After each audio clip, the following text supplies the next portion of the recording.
সেরা নাগরিক সম্মান, সেটাও নাকি পাবে ওই গোপাল। বাবা, মহারাজের কি আদিক্ষেতা গোপালের প্রতি, দেখেও গা জ্বলে যায়। ও কি একাই আছে নাকি যে বেশি জনপ্রিয়? আমিও হব। হ্যাঁ, কি করি কি করি, যাই একটু গোপালের বাড়ি উঁকি মেরে দেখে আসি যে কি এমন মহান কাজ করে।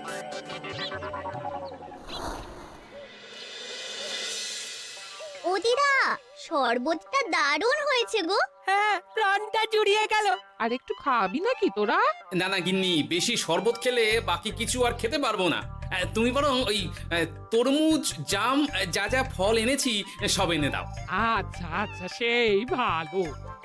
আজকের দিনটা পুরো জমে গেল, মানে কোনো তুলনা হয় না। সে আর বলতে, গোপাল দাদুর জায়গা কেউ কোনোদিনও নিতে পারবে না। কয়জন দাদুকে দেখেছে ওরা জীবনে? এসব তো আমিও খাওয়াতে পারি, বেশি বাড়াবাড়ি। এই নে সোনারা আমার, তোদের জন্যই তো তোদের দাদু এসব এনেছে। হ্যাঁ, এই তোরা খা, কেমন? লজ্জা করিস না কিন্তু। সে আর বলতে, ও দাদু তুমি এবার পরের গল্পটা বলো তো। কি ব্যাপার, মন্ত্রী মশাই হঠাৎ আড়ি পাচ্ছে কেন? কই গো দাদু, চুপ করে আছো যে? হ্যাঁ হ্যাঁ, বলছি বলছি। এবারে বুঝলি, এবারে তোদের একটা অন্যরকম গল্প বল।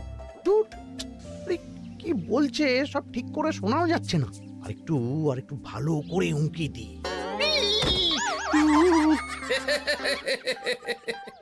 কি মন্ত্রী মশাই, ধরা পড়ে গেলেন তো? ওই জন্যই বলে অতি কৌতূহল ভালো নয়। কিসের কিসের কৌতূহল শুনি, কিসের কৌতূহল? তুমি কি ভাবছিলে যে আমি আড়ি পাচ্ছিলাম? মোটেই না, মোটেই না। আমি একটা দরকারি জিনিস খুঁজতে খুঁজতে ভুল করে চলে এসেছি এখানে। হ্যাঁ, আপনি কত ধরনের ভুল করতে পারেন সেসব আমার জানা আছে মন্ত্রী মশাই। এখন আমি সব আপোষ করে নিচ্ছি। এরপর এমন হবে যে লোকে তোমাকে পাপোশ করেও পুজবে না। না, কেমন যেন ঠেস মেরে কথাগুলো বলে গেলে মনে হচ্ছে। মন্ত্রী মশাই অমন করে রেগে গেলেন কেন গোপাল দাদু?